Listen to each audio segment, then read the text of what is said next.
सुंदरवन जंगल में टुनटुनी चिड़िया अपनी माँ टूनी चिड़िया के साथ रहती थी। टुनटुनी चिड़िया को बचपन से ही सिलाई करने का बहुत शौक था। जब भी उसे समय मिलता वो अपनी माँ की सिलाई मशीन निकाल कर उस पे सिलाई करने लगती।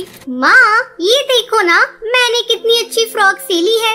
अरे वाह बिटिया, तूने तो बहुत अच्छी सिलाई की है। लेकिन बेटा तू अपनी पढ़ाई पर भी ध्यान दे। मैं तुझे एक बड़ी अफसर बनाना चाहती हूँ। तेरी परीक्षा होने वाली है और तू सिलाई करने में लगी रहती है।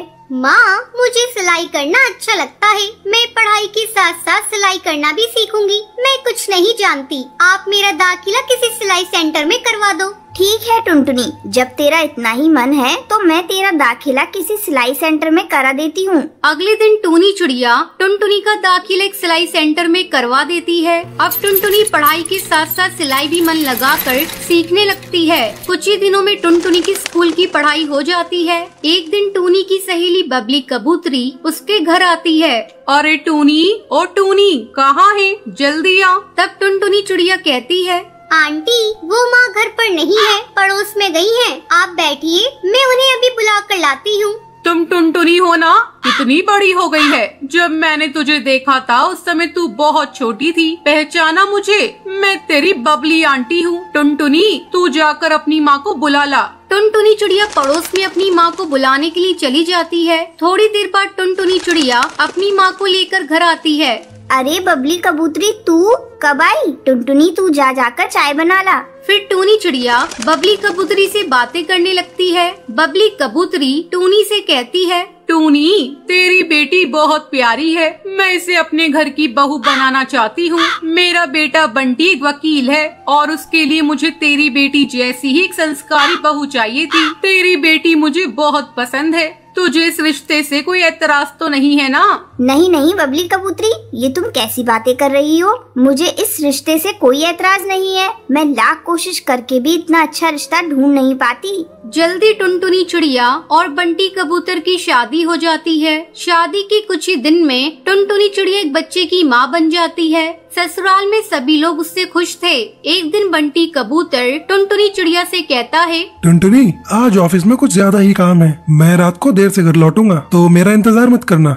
इतना कहकर बंटी कबूतर वहाँ से चला जाता है। लेकिन थोड़ी देर बाद कालू कौआ तेजी से उड़ता हुआ उसके घर आता है। गजब हो गया टुनटुनी बहन। जब बंटी कबूतर अपने ऑफिस जा रहा था तब एक बाज ने उस पर हमला कर दिया, जिसमें उसकी मौत हो गई।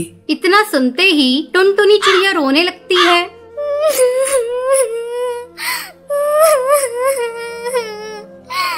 माँ जी ये सब क्या हो गया? माँ जी बंटी कबूतर के बिना भी ये घर कैसे चलेगा? टुनटुनी तो हिम्मत मत हार बेटा, ऊपर वाले की मर्जी के आगे किसी की नहीं चलती। इस तरह कुछ दिन गुजर जाते हैं। टुनटुनी चिड़िया अपना दुख भुलाकर सिलाई का काम करना शुरू कर देती है। आस पड़ोस के पक्षी उसके पास अपने कपड़े सिलवाने के लिए आने लगते हैं। एक दिन हरी काकी उससे कहती है, टुनटुनी तू तो इतनी अच्छी दर्जी है, इसके बारे में तो मुझे पता ही नहीं था। कम पैसों में बहुत अच्छे कपड़े सिल देती है। तू ऐसा कर, अपना एक बुटीक खोल ले। हाँ काकी, आपका सुझाव बहुत अच्छा है। मैं जल्दी ही अपना बुटीक खोलूंगी, लेकिन इसके लिए पहले मैं माँ जी से इजाजत लूंगी। हरी काकी के जाने के बाद टुनटुनी चिड़िया अपनी सास से बुटीक खोलने की इजाजत मांगती है। माँ जी क्यों ना मैं अपना एक बुटीक खोल लूं, इससे अच्छी कमाई हो जाएगी। ठीक है टुनटुनी, तुझे जो अच्छा लगे वो कर। तू अपने बुटीक का अच्छे से काम कर,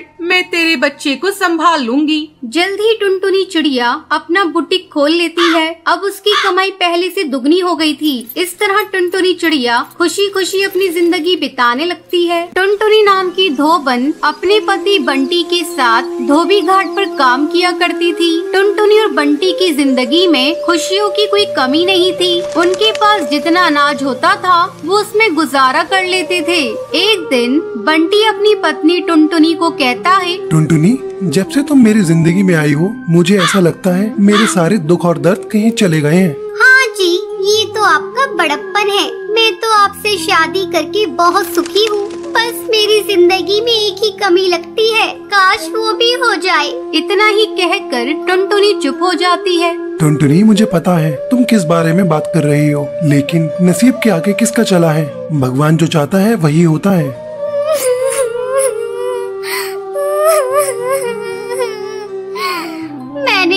किसी का बुरा नहीं किया, फिर क्यों भगवान ने मुझे बांझ बना दिया? क्यों मेरे पास कोई भी संतान नहीं है?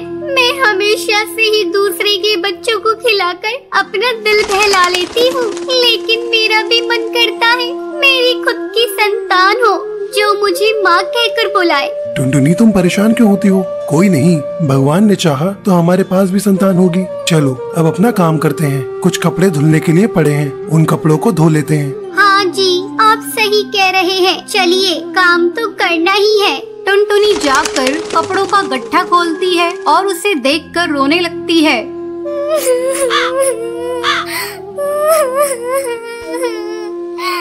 क्या हुआ टुनटुनी, तुम रो क्यों रही हो? अजी इधर आइए, ये देखो कितने सुंदर सुंदर बच्चों के कपड़े हैं। वो बच्चा कितना सुंदर होगा जो इनको पहनता होगा। मेरे घर में भी अगर कोई बच्चा होता तो मैं भी उसको ऐसे ही सुंदर सुंदर कपड़े पहनाती। उन कपड़ों को देख टुनटुनी की आँख के आंसू मानो रुकने का नाम ही नहीं ले रहे थे। टुनटुनी, तुम अपना दिल छोटा मत करो। भगवान जो भी करता है अच्छे के लिए करता है। अब जो उसने सोचा है वही होगा। चलो कपड़े धोते हैं। फिर वो दोनों कपड़े धोकर सुखा देते हैं और शाम को घर आ जाते हैं। फिर अगली सुबह दोनों घाट पर जाते हैं, जहाँ उन्हें बच्चे की रोने की आवाज आती है। बंटी, ये आवाज कहाँ से आ रही है? मुझे लगता है उधर जो कपड़े पड़े हैं उनमें से आ रही है। चलो वहाँ पर चलकर देखते हैं। टुनटुनी बंटी वहाँ पर जाते हैं। फिर जहाँ से उन्हें बच्चे की रोने की आवाज आ रही थी, वहाँ कपड़ों का एक गट्ठा रखा था। फिर टुनटुनी थोड़े कपड़े हटाकर देखती है। अजी ये देखिए, इन कपड़ों में तो कोई बच्चा लिपटा हुआ पड़ा है। टुनटुनी बच्चे को देखती है। वो एक बहुत ही प्यारी चिड़िया थी। अजी ये कितनी सुंदर चिड़िया है। कौन इतनी प्यारी चिड़िया को यहाँ पर छोड़ गया है? पता नहीं कैसे कैसे पक्षी हैं। कोई बच्चे को तरसता है तो कोई बच्चे को छोड़कर चला जाता है। खैर जो भी हो, अब से ये बच्ची हमारी है। हो सकता है भगवान ने तुम्हारी सुन ली हो और ये बच्चा तुम्हें दे दिया हो। फिर बंटी जैसे ही बच्चे के नीचे पड़े कपड़ों को उठाता है तो वो देखता है उसके नीचे बहुत सारे पैसे पड़े थे। अजी ये इतने सारे पैसे इस बच्ची के साथ कौन छोड़ गया? शायद जिसने इस बच्ची को छोड़ा है उसने ही इसकी परवरिश के लिए पैसे छोड़े हैं। पर कोई ऐसा क्यों करेगा? मेरी तो समझ में नहीं आ रहा है कि कोई ऐसा क्यों करेगा। लेकिन कोई ऐसा करके गया है। चलो ये पैसे इस बच्ची के लिए ही है तो बच्ची के काम ही आने चाहिए। टुनटुनी और बंटी बच्ची को घर ले जाते हैं और बच्ची को अच्छे अच्छे खिलौने लाकर देते हैं और बहुत अच्छा खाना भी खिलाते हैं। बच्ची भी अब धीरे धीरे बड़ी होने लगती है। एक दिन टुनटुनी बंटी से बोलती है, अजी अब हमारी बच्ची बड़ी होने लगी है। हमें इसको अच्छे से स्कूल में पढ़ाना चाहिए क्योंकि ये बहुत ही चतुर है और कितनी सुंदर लगने लगी है। टुनटुनी, चाहता तो मैं भी यही हूँ, इसको अच्छे से अच्छे स्कूल में पढ़ाना। लेकिन तुझे तो पता ही है हमारी इतनी कमाई नहीं होती कि अपनी बेटी को अच्छे से स्कूल में पढ़ने के लिए भेज दें। लेकिन कुछ भी हो, मैं अपनी गुड़िया को उस स्कूल में जरूर पढ़ने भेजूंगा और एक अच्छी चिड़िया बनाऊंगा।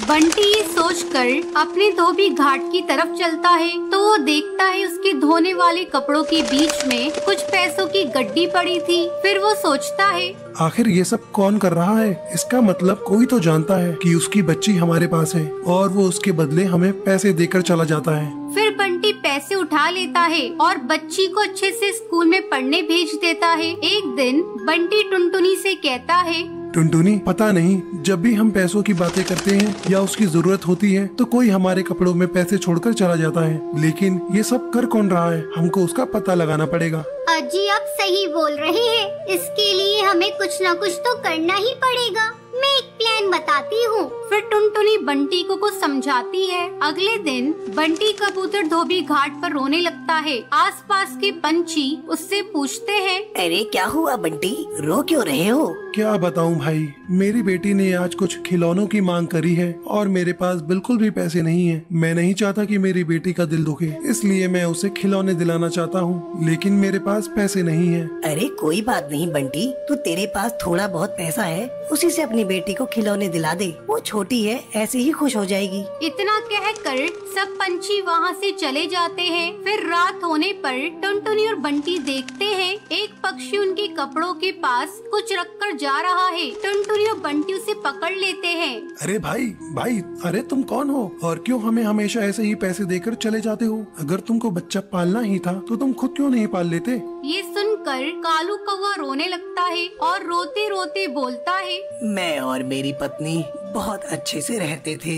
मैं उसको बहुत प्यार करता था, लेकिन ये बात मेरे घर वालों को अच्छी नहीं लगती थी, तो उन्होंने हमें घर से निकाल दिया। जैसे ही मेरी बेटी का जन्म हुआ तो उसकी माँ इस दुनिया को छोड़कर चली गई। कुछ दिन तो मैंने अपनी बच्ची की परवरिश की, लेकिन ये मुझसे नहीं हो पा रहा था। ये आपकी बच्ची है, फिर आपने अपनी बच्ची को हमें क्यों दिया? मैंने एक दिन यहाँ टुनटुनी बच्ची के लिए तड़पते हुए रोते हुए देखा। फिर मैंने सोचा कि आपको संतान की जरूरत है, इसलिए चुपके से बच्ची को यहाँ छोड़ गया। और जैसा मैंने सोचा था बिल्कुल वैसा ही हुआ। मैं जरूरत पड़ने पर पैसे देकर जाता हूँ, जिससे मेरी बच्ची की परवरिश में कोई कमी ना आए। मैं आप लोगों से हाथ जोड़कर बोलता हूँ कि मेरी बच्ची को कभी भी ये मत बताना कि मैं उसका पिता हूँ, वरना वो मुझसे नफरत करने लगेगी।